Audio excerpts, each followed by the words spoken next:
आइए हम सब महत्वपूर्ण समाचारों की समीक्षा करें। आज हमारे देश में नाजीवाद के खिलाफ, साथी षड्यंत्रों के खिलाफ, चुनाव आयोग के खिलाफ और साथी बेईमानी के खिलाफ जनता सड़कों पर नजर आई। रामलीला मैदान में 50 लाख से अधिक कार्यकर्ताओं का भीड़ जमा हुई, जिसने इस नाजी सरकार के, प्रजातंत्र के हत्यारे और जनमत के हत्यारे, जन निर्णय के हत्यारों के खिलाफ कड़ी आवाज बुलंद की, कड़ा रोष भी जताया और 5 करोड़ से अधिक हस्ताक्षर वाला ज्ञापन राष्ट्रपति को दिया। 10 ट्रकों में ये ज्ञापन लाए गए थे और वहाँ पर रामलीला मैदान में राहुल गांधी ने इस नाजी सरकार की पोल खोल दी, धज्जियाँ उड़ा दी। चुनाव आयोग के सारे राज उजागर हो गए कि ये किस प्रकार के घिनौने कुकृत्य करते हैं। अब देश की जनता सड़कों पर उतर चुकी है। अब यहाँ पर इस प्रदर्शन के बाद सुप्रीम कोर्ट को एक बहुत कठोर निर्णय लेना पड़ेगा। सत्य के साथ खड़ा होना पड़ेगा, जनता के साथ खड़ा होना पड़ेगा। ये चुनाव आयोग महाबेईमान है, पक्षपाती है और इस नाजी सरकार का बंधुआ मजदूर है, गुलाम है और उसने देश के प्रजातंत्र की हत्या की है, संविधान की हत्या की है। यह किसी से छिपा नहीं है। अब 16 तारीख को सुप्रीम कोर्ट को कठोर से कठोर निर्णय लेना पड़ेगा। जनता का विश्वास जब ही केंद्रित होगा जब सुप्रीम कोर्ट सत्य की पक्षधर होगी। अरे क्या करोड़ों लोग घुसपैठियां हो गए।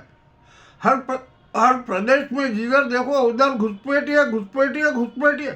क्या मजाक बना रखा इस देश में। ये क्या इनको अधिकार है किस प्रकार के जनता पर लांछन लगाने का। ये तो देश की जो जनता है ना, देश के नागरिक है, उनका अपमान कर रहे हैं ये चुनाव आयोग और ये नाजी सरकार। अब जनता चुप नहीं बैठेगी, जनता सड़कों पर उतरेगी जैसे आज आई है ना। अब हर प्रदेश में इसी प्रकार के प्रदर्शन होंगे, ये भी तय है।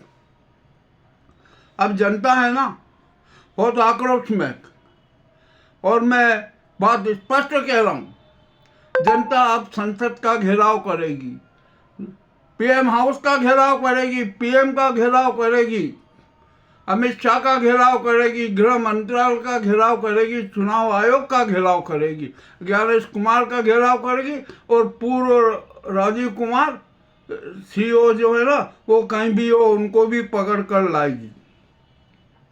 अब जनता चुपचाप नहीं बैठेगी।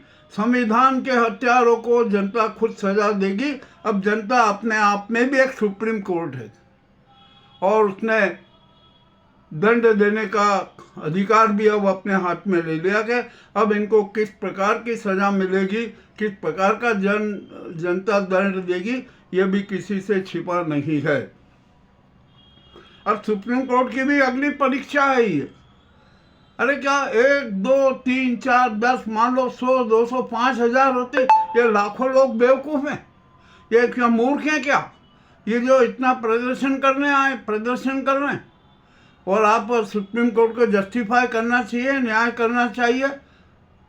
जब बिहार चुनाव के फुटेज मांगे गए, चुनाव आयोग क्यों नहीं दे रहा? कह रहा उपलब्ध नहीं है, हमने डिलीट कर दिए। अरे क्यों डिलीट कर दिए? डिलीट करना भी एक अपराध है, यह अपराध बनता है। सुप्रीम कोर्ट को इस पक्ष पर भी ध्यान देना पड़ेगा। आरटीआई का प्रमाण है और इन्होंने एक आरटीआई को लिखा कि आपके जो आवेदन को हमने महाराष्ट्र ट्रांसफर कर दिया। अरे चुनाव बिहार के, वहाँ उसमें महाराष्ट्र क्या करेगा? महाराष्ट्र का चुनाव अधिकारी क्या करेगा? वहाँ का चुनाव आयुक्त। ये तो एक तरह से शातिर खेला हुआ है ना। और सुप्रीम कोर्ट को एक बात बहुत स्पष्ट बता दूं, खुली खट बता दूं, उसमें कोई दिक्कत नहीं है कि इस ज्ञानेश कुमार और राजीव कुमार की इतनी हिम्मत नहीं होती कि वो इतना बड़ा खेला करते, इतना बड़ा षड्यंत्र करते, प्रजातंत्र की हत्या करते, जनमत की हत्या करते। नहीं, एक शातिर षड्यंत्र रचा गया और इस शातिर षड्यंत्र के नायक हैं नरेंद्र मोदी और अमित शाह। ये खुला आरोप है हमारा, जनता का आरोप है, जनता की अदालत का आरोप है, इसको कोई झुटला नहीं सकता। ये 100% सही है, सत्य है। सुप्रीम कोर्ट को भी ये सत्य स्वीकारना होगा। अब यहाँ पर तो ये सारे अपराध उजागर हो गए हैं, सब साक्ष्य मिल गए, ये हो गए। और ईवीएम का घोटाला कितना शातिर घोटाला है।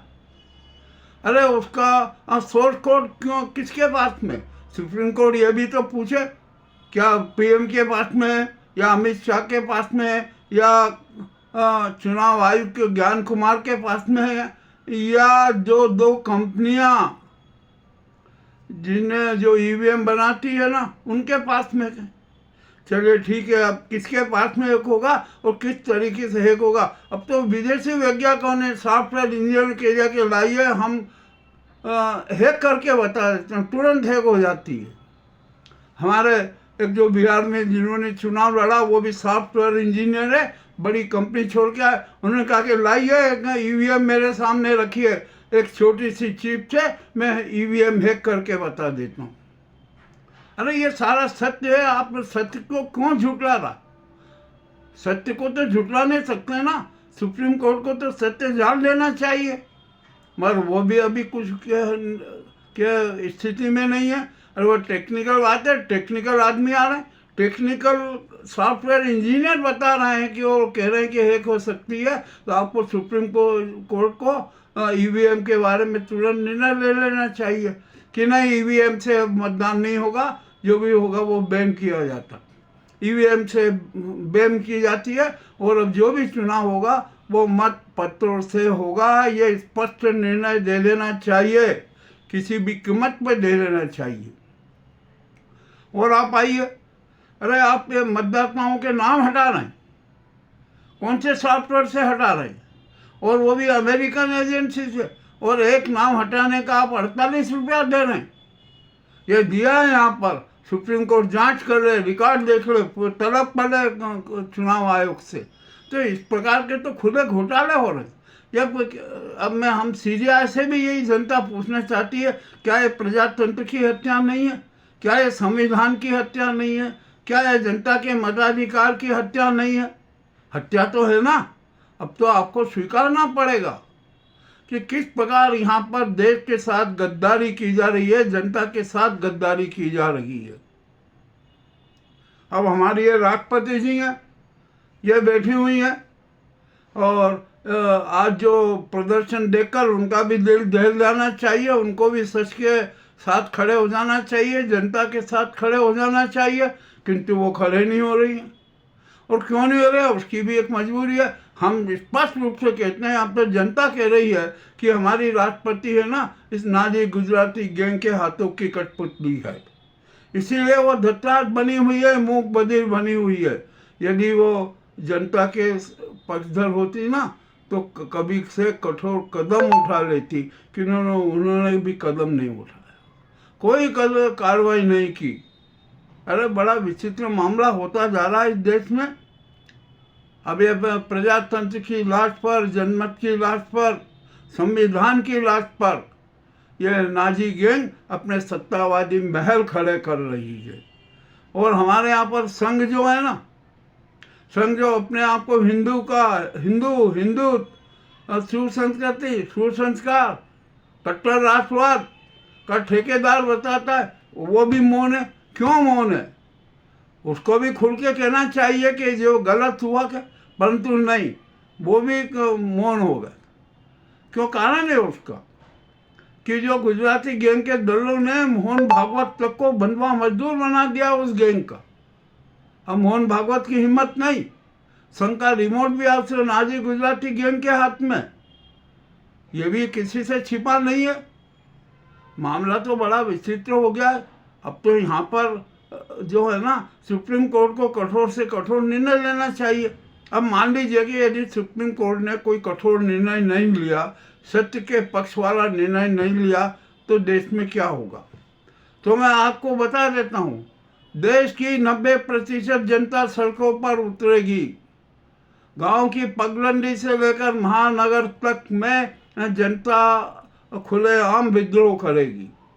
और अब आप छोड़ दीजिए, सुप्रीम कोर्ट भी ये बात भूल जाए कि जो प्रजातंत्र के हत्यारे, संविधान के हत्यारे हैं, विधान के हत्यारे, सनातन धर्म के हत्यारे हैं ना, उनको दंड देने का अधिकार भी अब जनता ने अपने हाथ में ले लिया।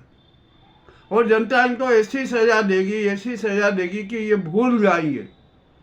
सबसे पहले जनता का जो एक वो होगा ना, सबसे पहले तो इनको बंधक बनाएंगे। बंधक बनाने के साथ इनकी गिरफ्तारी करवाएंगे। गिरफ्तारी करवा के इनके पूरे देश में घुमाएंगे कि जान लो, देख लो, ये है संविधान के हत्यारे हैं, विधान के हत्यारे हैं, सनातन धर्म के हत्यारे हैं, जनमत के हत्यारे हैं, जन निर्णय के हत्यारे हैं। पूरे देश में इनको हथकड़ी डाल के घुमाया जाएगा। और उसके बाद में क्या सजा देना है, ये जनता ही निर्णय करेगी। तो हमारा सुप्रीम कोर्ट से तो यही अनुरोध है कि आज के जो भव्य प्रदर्शन को देखते हुए, जनता के आक्रोश को देखते हुए 16 तारीख को सत्य के पक्ष वाला निर्णय तुरंत दे और उसको उसी समय से लागू किया जाए। अब यहाँ पर एक बात बता दूं, बिहार के 35 लाख मतदाताओं को उनका संवैधानिक अधिकार मिलना चाहिए, तो सुप्रीम कोर्ट अधिकार दिलाए और दिलाना पड़ेगा। अब सुप्रीम कोर्ट क्या कर सकती है कि जो बिहार में जो चुनाव हुआ है ना, उसको अवैध घोषित कर दे, उसके परिणाम को शून्य घोषित कर दे, जो ये सरकार का गठन हुआ है इसको अवैध घोषित कर दे और वहाँ पर राष्ट्रपति शासन लगाने की पहल कर दे। उसके बाद में फिर देखा जाएगा कि क्या होगा और क्या नहीं होगा। और ये जनता का राष्ट्रपति को संदेश है कि अब देश में आपातकाल की घोषणा कर दीजिए, देश में राष्ट्रपति शासन लागू कर दीजिए और प्रजातंत्र और जनतंत्र और संविधान की हत्यारी सरकार को बर्खास्त कर दीजिए और जो राष्ट्र का संचालन सेना के सुपर्द कर दीजिए और जो CDS है ना, उनको केयर टेकर PM बना दीजिए। वर्तमान CJI को उनका न्यायिक और वैदिक सलाहकार बना दीजिए। यह राष्ट्रपति को कदम उठाना पड़ेगा। यह जनता का आदेश है, जनादेश है, जन अदालत का आदेश है। इसको कोई इनकार नहीं कर सकता, कोई नकारा नहीं कर सकता। ये हमने कठोर जो बातें कही है ना, आपको कैसी लगी हमें अवश्य बताएं। हम अगले एपिसोड में और बात करेंगे, जो प्रमुख समाचारों की बातें करना, मगर यह समाचार राष्ट्र हित का था, 90% जनता का था, संविधान की रक्षा का था, इसलिए हमने इसको बड़ी प्रधानता से प्रसारित किया। कि आपको कैसा लगा हमें अवश्य बताएं। बहुत बहुत धन्यवाद।